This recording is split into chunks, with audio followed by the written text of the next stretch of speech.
Hi friends, welcome to my channel Telugu Uma vlogs. తెలుగునాట గుప్పెడంత మనసు సీరియల్తో popular అయిన ముఖేష్ గౌడ హీరోగా ఎంట్రీ ఇస్తోన్న గీతా సంకరం మూవీ 70% వరకు షూటింగ్ పూర్తయిన తర్వాత ఆగిపోయినట్లు ప్రచారం జరుగుతోంది. ముఖేష్ గౌడతో పాటు దర్శకుడు ఈ సినిమా షూటింగ్ను తిరిగి ప్రారంభించేందుకు చేసిన ప్రయత్నాలు ఫలించలేదని వార్తలు వినిపిస్తున్నాయి.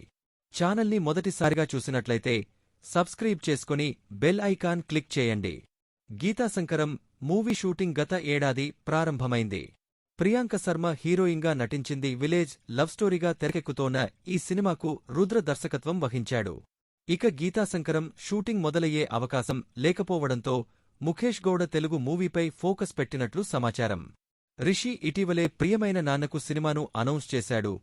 ఈ సినిమా రెగ్యులర్ షూటింగ్ మొదలైంది. కన్నడంలో తీర్థరూప తండేయావరిగే అనే టైటిల్తో ఈ మూవీ రాబోతోంది. సీరియల్స్లో ముఖేష్ గౌడ పేరుతో చేసిన సినిమాల్లో మాత్రం నిహార్ ముఖేష్గా కొనసాగాలని రిషి నిర్ణయించుకున్నట్లు తెలుస్తోంది.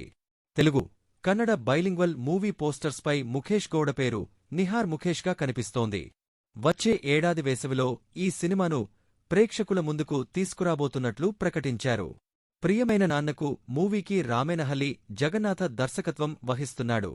ప్రస్తుతం మూవీ షూటింగ్ శరవేగంగా సాగుతోంది. ప్రియమైన నాన్నకు ముఖేష్ హీరోగా సెకండ్ మూవీ, డెబ్యూ సినిమాగా రిలీజ్ కాబోతున్నట్లు సమాచారం. ఇలాంటి మరిన్ని వీడియోల కోసం మా ఛానల్ని సబ్స్క్రైబ్ చేసుకుని బెల్ ఐకాన్ క్లిక్ చేయండి. వీడియో నచ్చితే లైక్ చేయండి, మీ ఫ్రెండ్స్కి షేర్ చేయండి.